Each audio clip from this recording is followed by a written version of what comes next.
Hello to my wonderful PU2 champions. I hope all of you are doing amazing. Well, today I have taken up a chapter which is also coming in your FA2 examination. I know that. And that is microbes in human welfare. So my ultimate aim is just to make you score good in FA2, in your pre-boards, in your boards, and everything that comes in your life, wherever I am there. Okay, so whenever I am there, I will make sure that it is possible. And my dear children, I guarantee you by watching this video, all your important questions are going to be covered up from this chapter. I'll also explain the concepts in a way that your concepts are also super ready. Okay, just you do one very important thing. Listen to me carefully. Do not make your notes as of now. Just listen. After 30 minutes, if you think that, oh my God, it's too much of listening, pause the video. Okay, think for yourself, what has ma'am said, what did you hear, and then make your own notes. That will be super good. Okay, chalo. So this chapter gives you 7 marks and I guarantee you those 7 marks. There will be 2 1-marker questions coming from here, 1 2-marker and 1 3-marker. There is no 5-marker questions coming from this chapter, which is the best part of this particular chapter. That means no long, big answers. Okay, and I have taken questions from the model question paper of 2025-26 as well as the revised question bank as well as the previous year question paper, which means that your total coverage is indeed going to be completed here itself. Starting with your model question papers, first question. So this is MQP1 question number 9. So whenever I do questions, I put the question number also so that in after watching every Brahmastra series, you know that these questions are been already done. So in a way, you are also solving your model question paper. Okay. Now, Saccharomyces cerevisiae, commonly known as brewer's yeast, is used for fermenting what? So Saccharomyces cerevisiae is the scientific name of yeast. It is known as brewer's yeast because it is used in brewery industry for formation of alcohol, wine and stuff like that. And apart from that, it is also known as baker's yeast because we bake cake also with the help of the same yeast. But anyway, over here it is used in the brewery industry and it is being asked about what is it used for fermenting what? Malted pulses, malted cereals, malted fruits, malted vegetables. First of all, what do you mean by malted? So you know what, usually when we get pulses or cereals, everything, it looks like this, it is in right condition. Now when we put it inside water, what is going to happen? My dear children, slowly you will see radical as well as plumule coming up. You say that the process of germination has started. Now suppose I take this out, I take this particular thing out. What will happen? And I'm not giving it adequate condition to go ahead with the process of germination. Now I'll say that it is in malted condition. Now I'll say that it is in malted condition. Okay. But why do you think that people use this particular type of things like malted cereals, malted pulses? Why? Because when germination process starts, what exactly happens is that plants usually have their food stored in the form of starch. But in germination, during the process of germination, this starch is going to be broken down to simpler sugar molecules. And now if we use them for our process of fermentation, what will happen? It will be all the more easy. The fermentation process would be all the more easy because we have already broken down the larger bit piece of sugar to smaller sugars. You get it? So the process would be even easier. That is why we use malted things. Now here in this particular case, what are you going to use? In your NCERT, it is clearly written that Saccharomyces cerevisiae is used for fermentation of malted cereals and fruit juices. And what? Fruit juices. So fruit juices as well as malted cereals are something used in the brewery industry, and yes, that's all. Okay, so do not forget it. I hope you would not. I hope I made you understand one extra thing as well. Chalo. So question number 1, answer is B. Going ahead with question number 2, this is fill in the blanks question. This is question number 19 of your MQP1. So cyanobacteria is an autotrophic microbe. What do you mean by that? Cyanobacteria is an organism that can prepare its own food, is being written over here. Widely distributed in aquatic and terrestrial habitat. Widely present in what? In water and also terrestrial land habitats. It can fix atmospheric nitrogen. It can also fix atmospheric nitrogen, as in the atmosphere your nitrogen is in the form of what? It is bonded. It is what? Bonded, my dear children. And this N bonds, N2 bonds which are there, for example, between 2 nitrogen, there are bonds present and it is very difficult to break this bond down. And the plants cannot directly take that up. The plants cannot take this atmospheric nitrogen for their own good. So what role does this particular bacteria play? This particular bacteria is going to convert this nitrogen into a form that plant can utilize. So here you are being asked that cyanobacteria is something that can prepare its own food. It is found in land and water and everywhere, and it can fix atmospheric nitrogen. Can you tell me the name of the cyanobacteria? Because actually there are so many cyanobacteria. Cyanobacteria is a group of bacteria itself. So you have been asked about at least naming one. So amoebiasis, richness, nostoc, ovulation, colostrum and diversity is given. What is the answer for this question? Your answer for this question is nostoc. Nostoc is one such cyanobacteria. Always remember. Apart from that, you have Anabaena. Okay, you have Osteotoluria. You have nostoc, you have Anabaena, you have Osteotoluria. All of them, they are cyanobacteria. Okay, fine, cool. Now let's go ahead and question number 3, this is from MQP1, question number 26 of MQP1. Describe briefly the primary treatment of sewage. It's a 2-marker question. So my dear children, previous year and all, the sewage treatment was asked as a big question. This year what they have done is that they have segregated the whole whole big sewage treatment into different parts, and they're asking you for 2-marker, 3-marker, things like that. So in short, you should anyway know the whole treatment of sewage, and I am going to talk about that over here. Let's start with primary treatment first. So in primary treatment, what do you have? You put everything which you consider as a waste in some place, okay, in a tank. Now what happens? Everything that could float, okay, everything that could float would be floating over here. Everything which has more weight, my dear children, what will happen? They would be sedimenting down over here. So at the top, my dear children, things which can float will be floating, and at the bottom, things which will be of high weight will be sedimenting down. So the first process is that I will use the process of filtration as well as sedimentation to separate these two categories of things out. Okay, I'll use filtration for removing this. I'll use sedimentation process for removing this. All the things which are sedimented would be removed. All the things which are filtered would be also removed. Now what is left over here? There is a fluid which is being left over here. You will call this fluid as primary effluent.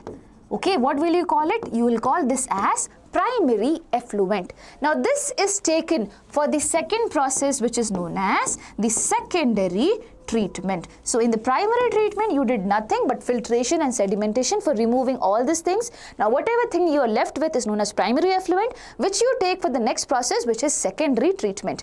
Now here you have been only asked about secondary treatment, so primary treatment, so you just have to talk about this. Okay, so primary treatment of sewage is the first physical step in wastewater treatment, where large and small solid particles are what? Removed. First thing, floating debris is removed by filtration. The floating stuff are being removed by filtration. Now grit, sand, soil, pebbles is removed by the process of sedimentation. The settled solids form the primary sludge. So whatever things were settling down over here, my dear children, you call this as the primary sludge. Okay, you call this as the primary sludge. They are going to be removed. The thing that we need to remember is primary effluent, the thing that is left behind. Now the clear upper liquid is called as effluent. What effluent? Primary effluent. Always remember that.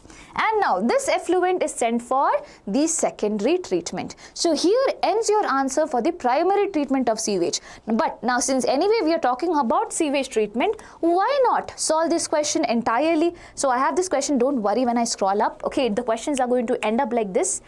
Let's go on to the secondary treatment or the biological treatment. What exactly happens over here? Let's see. The primary effluent is passed into a large aeration tank. So initially, my dear children, the first thing that we used was a settling tank. Remember their name. Settling tank was the first thing which was used for sedimentation, filtration, everything. Now you took the primary effluent from there. The primary effluent is passed into what? A large aeration tank. That means this tank will be having a lot of air. As in I am going to provide it what? Air which is rich in oxygen. Now this allows vigorous growth of useful aerobic microbes into flocs. So what exactly happens is that since I am giving it oxygen, what will happen? The aerobic bacteria which is there, the aerobic bacteria as in the bacteria which needs oxygen, they will be increasing in their number, and they will also combine with some fungal filaments.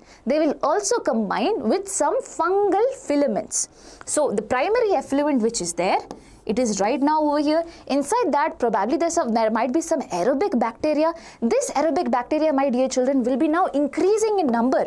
Why do you think they're increasing in number? Because I am giving oxygenated, oxygenated air over here. So aerobic bacteria combines with some fungal filaments, and together they are going to form some structures which are known as flocs. Together they are going to make some structures which are known as flocs. Now ma'am, why do we need aerobic bacteria over here? To break certain things down. We need to break things, right? So whatever organic matter is there in this primary effluent, whatever organic matter is there in this primary effluent is going to be broken down with the help of this aerobic bacteria. So this aerobic bacteria breaks down the organic matter as in it is clearing up all the waste. Now here one thing is written, this allows vigorous growth of useful aerobic microbes into flocs. The growth of microbes consumes the major part of organic matter in the effluent. This is good. This significantly reduces the BOD or biochemical oxygen demand of the effluent. What do you mean by that? So basically, biochemical oxygen demand, as in the demand for oxygen. So BOD, demand will be more when organisms like this are more. And not just that, when this organism are working on the organic matter, when this aerobic bacteria works on organic matter, that's when it will need more oxygen to do the work, and that's when the level of BOD is going to go up. Now suppose there is less organic matter, that means there is less waste.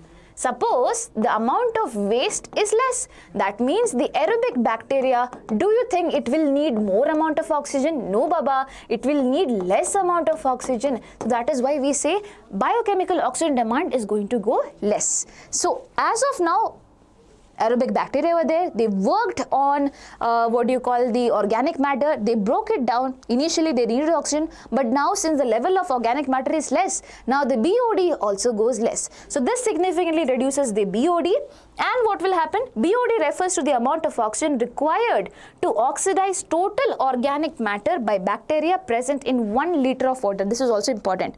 So BOD refers to what? The amount of oxygen which is required to oxidize the total organic matter by the bacteria present in 1 liter of water.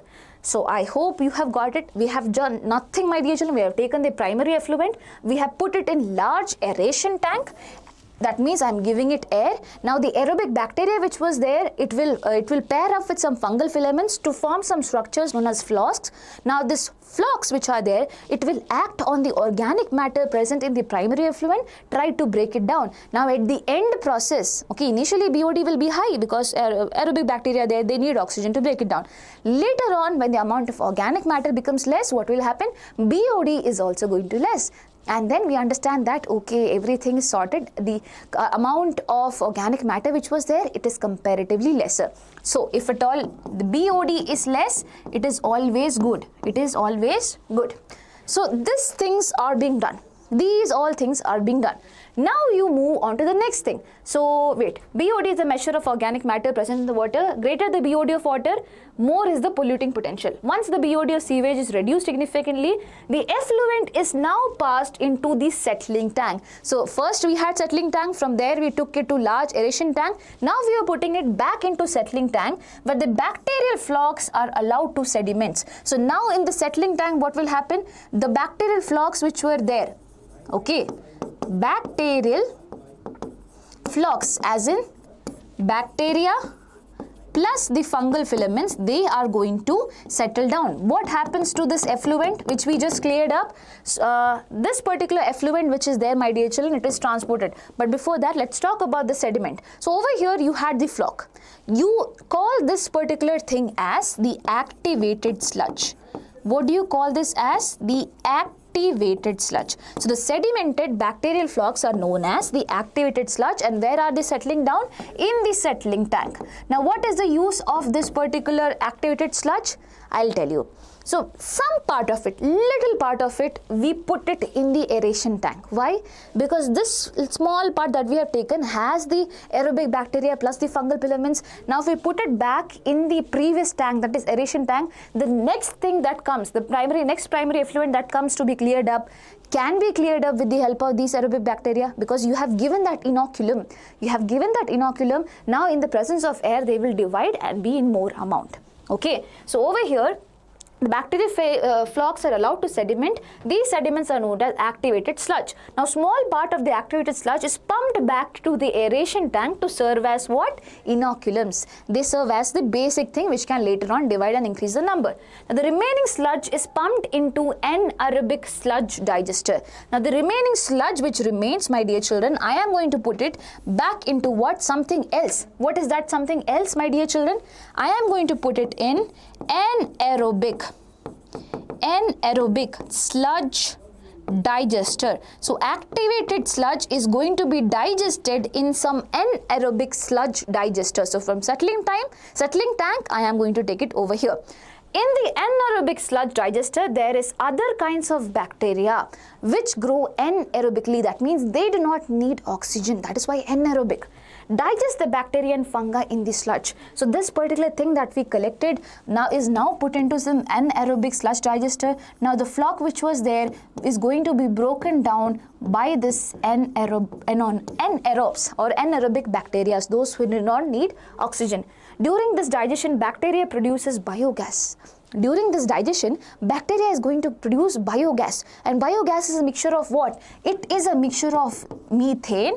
Okay, it is a mixture of hydrogen sulfide, and it is a mixture of carbon dioxide. Okay, always remember, biogas is a mixture of methane, hydrogen sulfide as well as carbon dioxide, CHC. Or else, somewhere else in your NCERT itself, in this particular chapter, they have mentioned that biogas is a mixture of CH4, H2 plus CO2. It's the same thing itself. Same thing, do not worry. So H2 is hydrogen sulfide, over here it is hydrogen gas. So it can be either of them, please do not worry, both of them would be correct. Okay, now during this digestion, bacteria produces the biogas. The effluent from the secondary treatment plant is released into the natural body. Now the primary effluent which we just cleared up, it is put in the natural river body because it is already being cleared up, right? Now this particular thing is giving us biogas also. So with the sewage treatment, I am getting clear water. Apart from that, I am also receiving what? Biogas. So first thing, settling tank. Second thing, aerobic tank. Aeration tank. Then again settling tank where the activated sludge settled. Now I take the activated sludge and put it inside anaerobic sludge digester. That's all, and the story is ended up right there. Okay, now whatever questions you get from here, I hope you will solve it. BOD when it is less, always remember BOD when it is less, that means the demand for oxygen is less. That means the aerobic bacteria which are there, they are not working because there is no work to do. Simple. That means water is all clean. Cool? Chalo. So 24th question is done, and we were over here. As I said, don't worry seeing me scroll down things. Okay. Okay, next question. This is found in MQP1 and MQP3. Same question came. So they didn't even change the question. I do not know why. The question number is also same. So mention the uses of the following bioactive agents. So these are bioactive agents produced by some organisms, and you have been asked what is the uses of them. Streptokinase. What is the use of streptokinase? It is a clot buster. You know, in our body there are clots being formed, and the clots, when they accumulate, that's when we have a heart attack and things like that happening, right? So clot buster, streptokinase is a clot buster which bursts down the clot, which is why we would be safe from heart attack or myocardial infarction. That is the scientific name, myocardial infarction. Now where do you get streptokinase from? You get it from streptococcus. Okay, you get it from streptococcus bacteria. Streptococcus. Fine. Now, cyclosporin A. Cyclosporin A is another component which we use, and it is an immunosuppressant. What do you mean by immunosuppressant, ma'am? So basically, suppose I have taken a graft, okay, that means I have had a kidney implanted from someone else because my kidneys were not working well. At this particular point of time, my body feels the other thing which has been just inserted is foreign, which is why my body will react to it, will try to damage it as well. But I have taken it for my own good. I do not want my body to react like that, which is why I'll make my immune system suppressed for some time with the help of medicine. Okay, immunosuppressant, that is the use of immunosuppressant. So cyclosporin A is one such immunosuppressant which I get from a fungus whose name is Trichoderma. Okay, its name is Trichoderma polysporum. Trichoderma polysporum. I will have another slide where all the names are being present. Do not worry. So that is from a fungus. You get it from a fungus. This is bacteria. Now statin. Statin, my dear children, statin is there for stabilizing our cholesterol level. It is there for lowering down our cholesterol level. You can remember like that. Okay, and status you get from Monascus purpureus. Okay, Monascus purpureus. So as of now you will feel that, oh my god, I am not able to remember, but let me tell you, when we solve questions and when you see it again and again, you will somewhat remember. So streptokinase is derived from streptococcus. It is used as a clot buster to dissolve the blood clots in patients with myocardial infarction or what do you call heart attack. Cyclosporin A, you get it from Trichoderma polysporum. Trichoderma polysporum, used as what? Immunosuppressive drug during organ transplantation to prevent graft rejection. Okay. Now statins from Monascus purpureus, it is used as cholesterol lowering drugs to reduce blood cholesterol and prevent the heart diseases. Okay, so it is a cholesterol lowering drug. I say stabilizing drug because that's how I'll remember it better. Statin stable. Okay. Now my dear children, this is a 3-marker question that came. So you have to make sure you go through this concept really well, and I'll give you a task. If at all you have reached this particular video, in this part of the video, make sure after 5 minutes, try to write the name of all of the organisms and this particular bioactive agent. Can you do that? In that way, you'll remember even more better. Put it down in the comment section right away. Okay, chalo. Now question number 5, this is from MQP 12. Amma, it is MQP 2, okay? Question number 9. Because of the presence of which of the following vitamin, curd is considered as nutritionally richer than milk? Why do you think curd is better than milk? Because which vitamin is there? Vitamin B12 is there. So basically, when the process of milk to curd happens, you need some bacteria that is known as lactic acid bacteria. Lactic acid bacteria. Now this lactic acid bacteria, you know what? For them to survive better, they produce a substance which is known as vitamin B12. It is actually for them to survive better, for them to undergo their division and stuff like that. But it is anyway there in the curd now, and we make the maximum utilization of this. So vitamin B12 is there in curd, which makes it more nutritional than milk. Okay. Now 6th question, again to mycorrhiza is involved in absorption of dash from soil and passes it to the plant. What is mycorrhiza? Mycorrhiza is a combination of fungi plus the symbiotic association of fungi as well as roots of the plant. As well as the roots of the plant, my dear children. You know what does this fungus do for the plant? You know what does this fungus do for the plant? Fungi basically, you know, it can seep into the soil, it can move into the soil very nicely. So it moves into the soil and basically absorbs a very important component which is known as phosphorus. It is known as phosphorus, and it says to the plant, hey, you take it, you will need phosphorus, I know it. Okay, and apart from that, it also provides resistance to pathogens. It provides resistance to pathogens, that means other organisms that can cause any trouble, and also salinity. If there is high salinity, that means the level of salt is way too much. At that particular point also, this particular fungi will allow it to sustain. Why? Because it can go deep into the soil and take in water, a lot of things out there. And now if you're all thinking, ma'am, it's just one way thing, fungi is only doing everything, what does the root of the plant do? Basically, plants are responsible for the process of photosynthesis. So yes, they provide organic material. They provide organic material to the fungi. They provide organic material to the fungi. Remember, apart from resistance to pathogen, they also provide resistance to salinity and things like that. They basically provide phosphorus also, and one very important thing, they will help in the overall development. Remember this is a question. Overall development, overall growth and development, okay? Overall growth and development. Fine. It does not lead to increase in the yield. It does not lead to increase in the yield. Yield means production is not being increased. Okay, yield is not being increased because of this. Only all these features are there. Phosphorus, resistant to pathogen, salinity, and overall growth and development. And this is done with the help of the fungi and the roots of the plant together. You call this combination as mycorrhiza. From where does this, to which, or basically, yeah. Where does this fungi belong to? Basically, it belongs from glomus.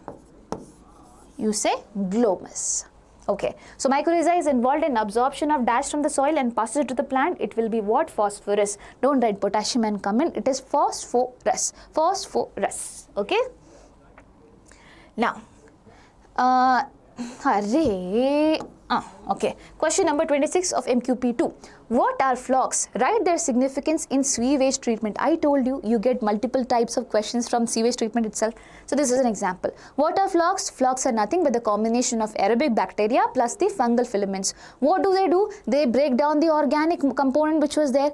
They break down the organic component into simpler forms, clearing up the primary effluent. That is the use, right? So how do you write? Flocs are loose aggregates of aerobic microorganisms, mainly bacteria, along with fungal filaments formed in the aeration tank during the secondary sewage treatment. Significance of flocs.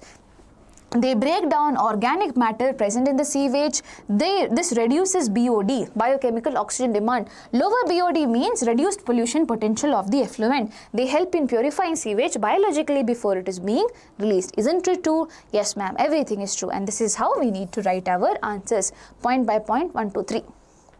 Okay? Okay.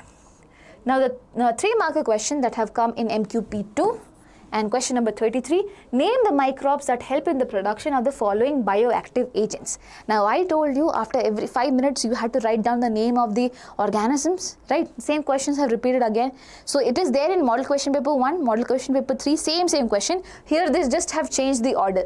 Here they just have changed the order. So I do not know why they don't show any creativity in model question papers, but anyway. Cyclosporin A is produced by, tell me together, Trichoderma polysporum. Okay. Streptokinase is produced from Streptococcus, ma'am. You do not know this? Statin is produced from Monascus purpureus. Yes. How do you think I learned all of this thing? By teaching you guys. Similarly, you also try teaching to your chotu people who are there in their home, or your parents say like, cyclosporin A is produced by Trichoderma polysporum. Do you know that it is a, immunosuppressive drug? Say like that. And they will be like, oh my God, my children are studying so great. So the same answer, I've just reordered it. Do not worry. Now, this is MQP3, question number 9, as in the MCQ question. So MQP1 and MQP2 are done, okay. Now, during the sewage treatment, the gas produced in the anaerobic sludge digester includes biogas, right? Methane, hydrogen sulfide, carbon dioxide. Methane, hydrogen sulfide, carbon dioxide. Methane is CH4. This is CO2, H2S. So either this, or I told you it can be hydrogen also. So either of these options would be correct. So over here, methane, oxygen is given wrong. Hydrogen sulfide, nitrogen, methane is given wrong. Hydrogen sulfide, methane, sulfur oxide, wrong. So the only answer for this question would be C. Okay?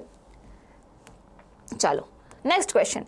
Fill in the blanks question, question number 19th. Dash is a producer of butyric acid. Ma'am, we didn't study it until now. Butyric acid we have not studied. So they ask you a question, microbes involved in industrial production or things like that. So this is one such thing. So butyric acid, the name is simple, you get it from Clostridium botulicum. Clostridium butylicum. So buta, you can remember like that. Clostridium butylicum help in the production of butyric acid. Now over here I have given you the chemical name for other things. So if at all you are asked industrial chemicals, please understand you have to write the name of all this thing.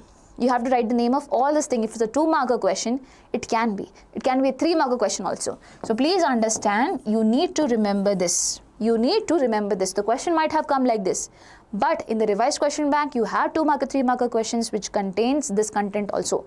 Name the bacteria which is involved in the production of industrial chemicals. So these are the industrial chemicals. And then you have to talk about the bioactive agents, that is cyclosporin A, streptokinase and statins as well. Okay, so here citric acid is produced by Aspergillus niger. It is a fungus. Aspergillus niger, it is a fungus. Acetic acid, Acetobacter aceti. The name is simple. Acetobacter aceti forms acetic acid. Butyric acid, Clostridium butylicum, both of them bacteria. Lactic acid, you know, Lactobacillus is again a bacteria. Ethanol. Ethanol is a product of fermentation, and which is something that helps in undergoing fermentation. It will be Saccharomyces cerevisiae, which is yeast. And yeast is what, my dear children? It is again a fungi. So if at all you are asked, tell the name of fungal things that is helping in production of industrial chemicals. Citric acid but by Aspergillus niger. Ethanol by Saccharomyces cerevisiae. You get it? Okay. Shall we just do this once? Okay. Tell me. Where do you get citric acid from? Aspergillus niger, ma'am, it's a fungus. Where do you get butyric acid from? Clostridium butylicum, ma'am, it's a bacteria. Acha, where do you get acetic acid from? Acetobacter aceti, ma'am, which is a bacteria. Acha, okay. Where do you get lactic acid from? Lactobacillus, ma'am, that is also a bacteria. Okay, then where do you get ethanol from? You get ethanol from Saccharomyces cerevisiae, which is a fungi. So 2 fungal products out over here, and rest everything is bacterial. These are the industrial products which you get apart from the bioactive agents. Bioactive agents, I told you all of them.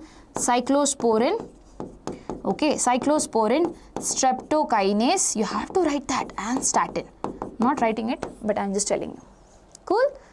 Yes. Now, MQP3 question number 26. Discuss the role of fungi as biofertilizer. Ma'am, I do not know. Not studied. Array, we just studied it. Mycorrhiza is what?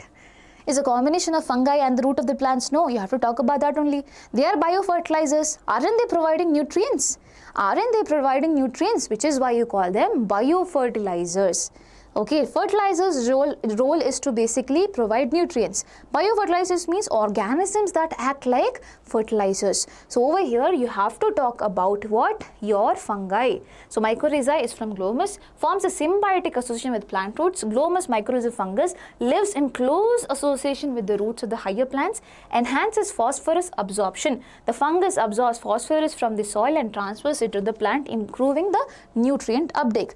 Increases resistance and tolerance, resistance to pathogen, and tolerance to salinity and tolerance to drought, as in when water is not there, that condition also.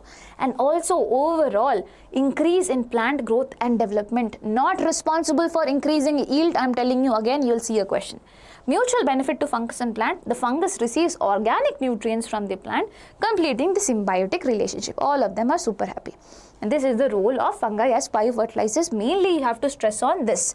You have to say biofertilizers are organisms that have the capacity to increase the nutrient in the case of the plants. So this is going to act like biofertilizers since fungi is providing phosphorus and everything. Cool.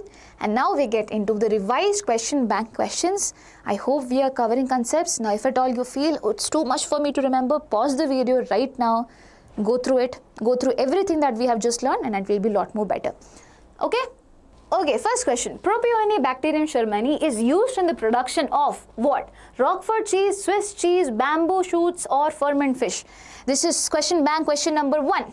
Any idea? So I remember it like this. It is super simple. So Propionibacterium is getting shermau. Okay, why? Because it is releasing carbon dioxide. So my dear children, this is a bacterium, and this particular bacterium which is there, it is basically breaking down the lactic acid, which is why In this process, it is releasing carbon dioxide, and wherever the carbon dioxide is being released from, there is a big pore. And where do you see it? In the formation of what? In the formation of Swiss cheese, which you might have seen in Tom and Jerry. So I should not be writing that. In Tom and Jerry, you might have seen that Jerry always used to look for the cheese, and this was the cheese, the Swiss cheese. So please remember, Propionibacterium shermani is the answer for this question. Why? Because it is releasing CO2. Okay, and the answer is Swiss cheese. I think I have marked it as Roquefort. It is wrong. Please understand, this is the answer. Swiss cheese is the answer for this particular question. Cool. So children, do you feel that today I am super energetic? Somehow I feel that I am super energetic. Okay, so yes, if at all you're liking the session, let me know in the comment section. And my dear children, make use of this video. Very important. Okay, so Alexander Fleming discovered penicillin while working on. He discovered penicillin. What is penicillin? It is an antibiotic. That means something that does not allow bacteria to grow. That is what you mean by antibiotic. Okay, now he was working on what when he came to an understanding that penicillin is being formed? He was working on a bacteria that is known as Staphylococci. What is the name of the bacteria? Staphylococci. So I'll tell you the story. So he had a petri dish, okay, where he used to culture the bacteria. One day he forgot to wash the petri dish and he went to sleep. The next day when he came, he was worried that, oh my God, the petri dish will be full of the culture and this and that. But then he found that, even much badder thing has happened, and that is what? The formation of a mold. Formation of a mold. A fungal mold has taken place over here. But he saw that since this mold was there, the bacteria which was there, they were not able to develop. And he was like, oh my God, how can that happen? Why is it happening? Then he got to an understanding that basically this fungus which is there, probably it might be secreting some substance that does not allow the growth of the bacteria. Yes, that can happen, and that is exactly what happened. So the fungal mold which was being formed, it is Penicillium notatum. It is what? Penicillium notatum, my dear children. And this Penicillium notatum was responsible for production of the first antibiotic, which is what? Penicillin, which is penicillin. And in it inhibits the production of what? Staphylococci. So Penicillium notatum is the mold. It produces penicillin, which does not allow the growth of bacteria to happen. It was later developed by Ernst Chain and Howard Florey. So initially it was discovered by Alexander Fleming. Please do not forget it, in the year 1928. Later, Ernst Chain and Howard Florey also came into the picture, and they together made this big reveal that, okay, this antibiotic is there. So in fact, it was used in WW2. Okay, World War II, to treat the wounded soldiers. And my dear children, Fleming, Chain and Florey, all of them won the Nobel Prize in the year 1945 for this. Three of them, Fleming, Chain and Florey. Three of them, they basically got the Nobel Prize for the same. Fine. And World War II. Please remember, it was used in World War II to treat the wounded soldiers, and it was Staphylococci. Please don't write Streptococcus. Streptococcus is from where you get streptokinase. Remember, don't make that mistake. Okay. So you can remember like this. L is here, Staphylococci. L is there in penicillin as well. Don't remember salmonella in that case. Okay. I'm just giving you lame ways to remember, but somehow it helps sometimes. Okay. Now, which of the following alcoholic drinks is produced without distillation? Without distillation means, what is the process of distillation? Distillation means you make sure that the water content which is there, it has been gone, it has been evaporated. So what do you get? You get the concentrated version of things. That is what happens when you make things undergo distillation. For example, in the case of formation of whiskey, rum, brandy, we say that it has high alcohol content. Why? Because the water anyway is being evaporated with the help of distillation. So you are being asked over here, which one of the following alcoholic drinks is produced without distillation? Without distillation, that means water content is still there. That means it will be having less concentration of alcohol. What do you think is the answer for this question? Wine, whiskey, rum, brandy. Answer is wine. Wine has very less concentration of alcohol out there in comparison to all of them. So rest all of them, they undergo distillation. This does not. Cool? Cool. Cool, cool, cool. Wine and also beer. Please remember, also beer. Both of them. Now, 14th, activated sludge is the sediment deposited in. activated sludge. Where do you find it? Activated sludge, remember? That means the flocs which were there. Where do you find it settle? In the settling tank. So initially we had settling tank, then aeration tank, then settling tank, then anaerobic sludge digester. So over here the answer for this question is what? Settling tank. Activated sludge is the sediment deposited in settling tank. Chalo. Biogas is the mixture of. Biogas is the mixture of what, ma'am? Methane, ma'am, and methane, and then CO2, and then H2S. And if H2S is not there, I should look for H2, ma'am. So methane, CH4, CO2 and H2. This is your answer. If at all CH3 is there, do not say this is the correct answer. CH4 is what is written for methane. Always remember. Do not do silly mistakes. Okay. CH4, CO2 and H2 is the answer for biogas. Okay. Question number 16. Match column 1 with column 2 and select the correct option using the codes given below. Citric acid, cyclosporinase, statins, butyric acid. Citric acid, ma'am, we studied it. Aspergillus niger, it was a fungus, ma'am. Yes, dear. So citric acid with Aspergillus niger. A goes with 3. I have 3 options like that. Let's go ahead. So anyway, this option is cancelled. Let me cancel this option. Now, I always say in the match the following question, first A, then D. Butyric acid you get from Clostridium butylicum. So D goes with 2. I just have 2 options, which is why this also goes wrong. Now B, cyclosporin A. Cyclosporin A, where do you get it from? Trichoderma polysporum. B goes with 1, and I have got the answer right over here. And statin is what I get from Monascus purpureus. So over here, the answer for this question would be B. Done? Okay. 17th question. Which of the following is not an advantage provided by mycorrhiza to the plants? I told you. This question comes. Which of the following is not an advantage provided by mycorrhiza to the plants? Resistance to root-borne pathogens, increase in yield quality, tolerance to salinity and drought, overall increase in plant growth and development. Such an easy question because this is there in your NCERT. We think it's so simple what to remember here. So I told you, increase in yield quality is not controlled by mycorrhiza. It has nothing to do with mycorrhiza. Rest everything is. Okay, this one is the odd one out. B1, odd one out. Okay. 18th. The microbial biocontrol agent for butterfly caterpillar is. Microbial biocontrol agent for butterfly caterpillar. So usually we put pesticides. Now we are not using pesticides, rather we use biocontrol agents. So they are also having the same function to kill the pest, and they will be some organism which will be killing the pest. So over here, if at all we want to, target the caterpillars, butterfly caterpillars, because they are going to eat the leaf and all, right? What will we have? We will be having Bacillus thuringiensis. You know what is this? This is a bacteria. Okay, and in this particular bacteria's body, you have a toxin in the form of prototoxin, inactive toxin. There is inactive toxin.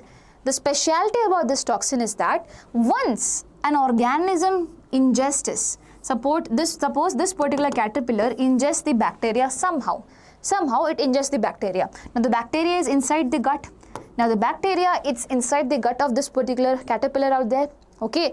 Now what is the use is that in the insect gut, in the insect's gut, the pH is alkaline. Always remember, the pH is alkaline, and in this alkaline pH, this inactive toxin converts into active toxin. It will be converting into active active form of toxin and causing perforation in the perforation in the walls of the intestine, leading to the death of the insect. Which is why we use Bacillus thuringiensis. In the bacteria, the inactive nature is being maintained because alkaline pH is not given. But once inside the gut of an insect, my dear children, there you have alkaline pH where it becomes active and it will lead to the death. Now, how do you provide Bacillus thuringiensis? It can be used in the form of dried spores. Okay, the dried spores can be sprayed on the plants, and basically when an organism comes and eats it, it will be dying. That's the best way, or you can genetically modify the plant as well. In that case, you have BT cotton, BT brinjal, things like that, where you put the gene which produces the toxin into the plant's body, and the plant will be producing the same toxin there. So over here, your answer for this question is A, and there are certain other biocontrol agents which you need to know. So predatory insects, for example, ladybird beetles, the red and the black beetles that you might have seen, they are good looking, right? But they feed on aphids, which are crop pest.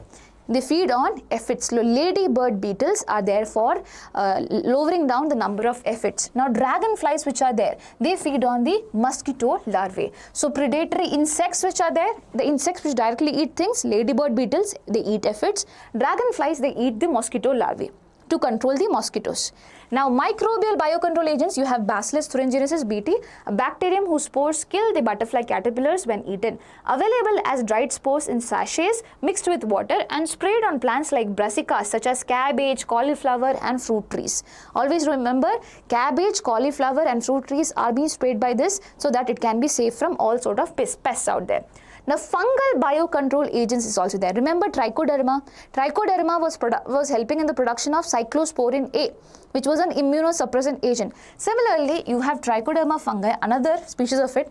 They are free-living fungi found in the root ecosystem, effective in controlling plant pathogens. So in the roots, if at all there are some other fungus or some other organism trying to disturb the plant, this trichoderma is going to act like a biocontrol agent out there. Now we have viral biocontrol agents also, such as baculoviruses. Okay, they come under nucleopolyhedrovirus. So baculoviruses, they come under nucleopolyhedroviruses. They infect only specific insects and arthropods, specific insect pests and the arthropods.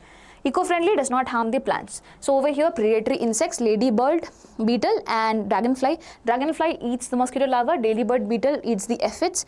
Bt, Bacillus thuringiensis, you know, it is specifically for insects.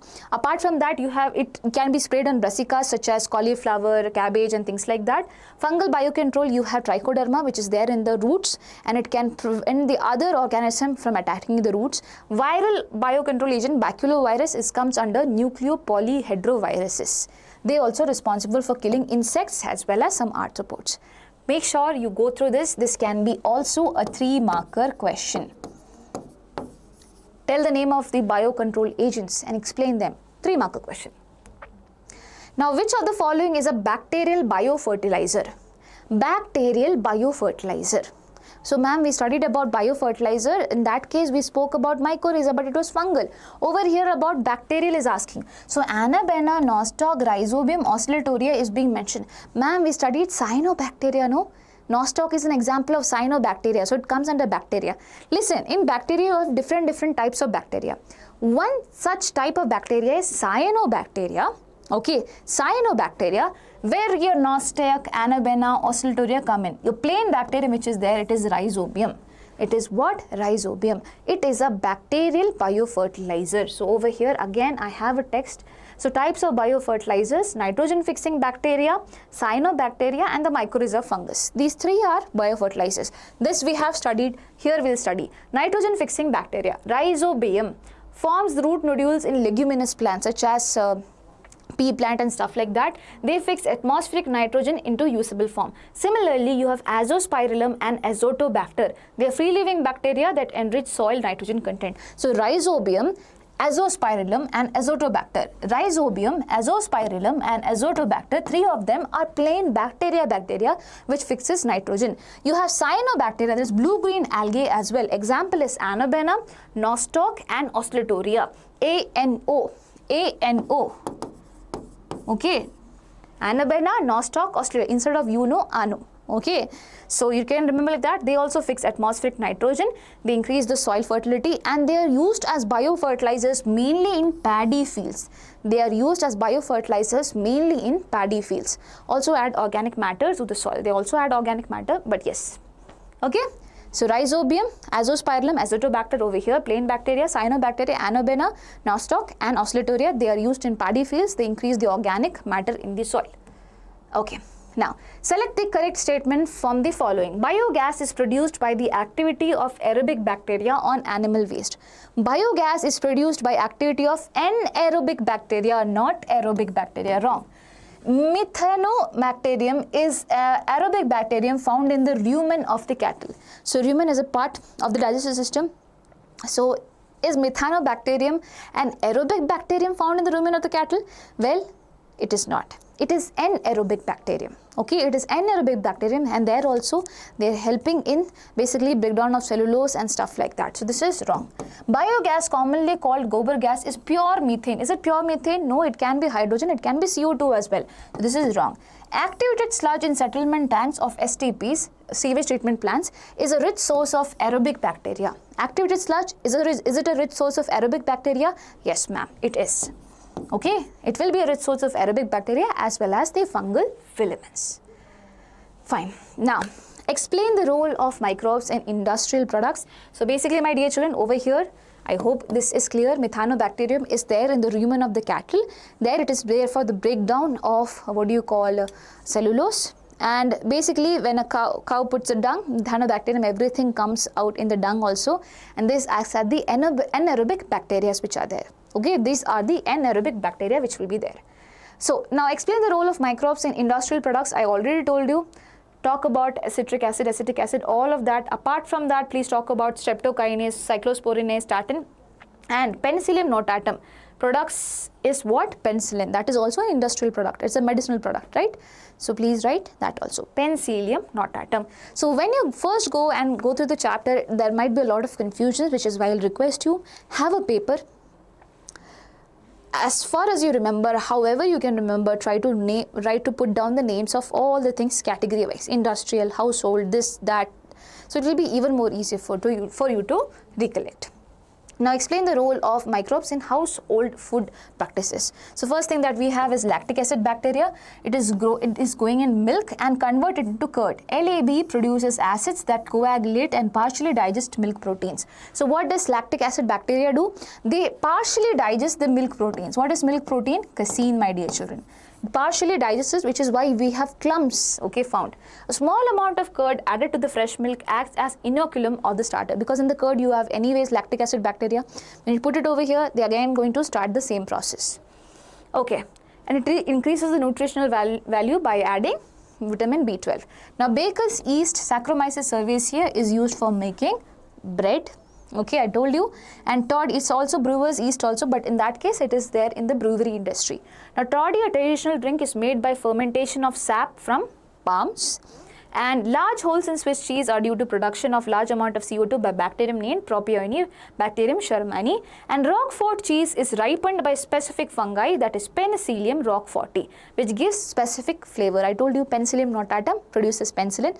Penicillium roqueforti, my dear children, it gives a specific flavor for the Roquefort cheese. So Roquefort cheese is different, Swiss cheese is again different. So these are the examples of microbes in household.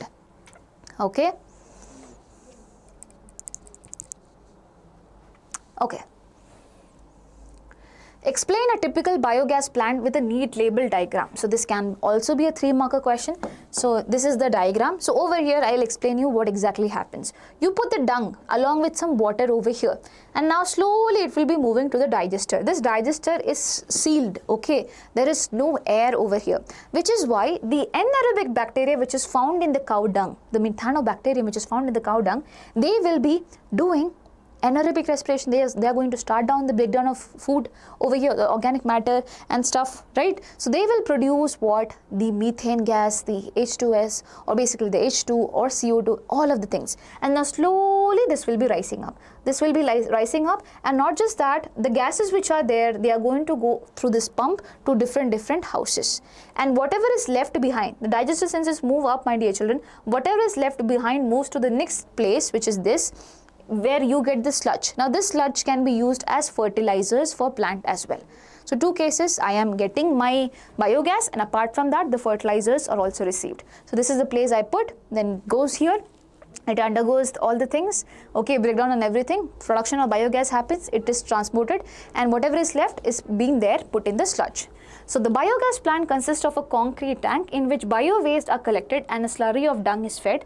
Floating cover is placed over the slurry, which keeps on rising as the gas is produced in the tank due to microbial methanogens activity. The biogas plant has an outlet which is connected to the pipe to supply biogas to different households. Used slurry is removed through another outlet and can be used as fertilizers. The biogas thus produced is used for cooking and lighting as well. The technology of biogas production was developed in India by the efforts of Indian Agricultural Research Institute, IARI, Indian Agricultural Research Institute, and also Khadi and Village Industries Commission, KVIC, Khadi and Village Industries Commission. This question can also be asked. Okay, so if at all you are not able to write properly, put just A, this is A part, this is B part, this is C part, and then explain the thing. Because they have also not put the names of the parts mentioned over here. Okay, so yes, we have already discussed the stages of sewage treatment. And I think with that we complete today's session. I hope it was helpful. If at all you have any doubts which is persisting, let me know. If you want me to give you the, the list of all the bacteria and everything, you can ask me that also in the comment section. Wishing you all the best. Do not forget to hit the subscribe button right now. Take care. Ta-da.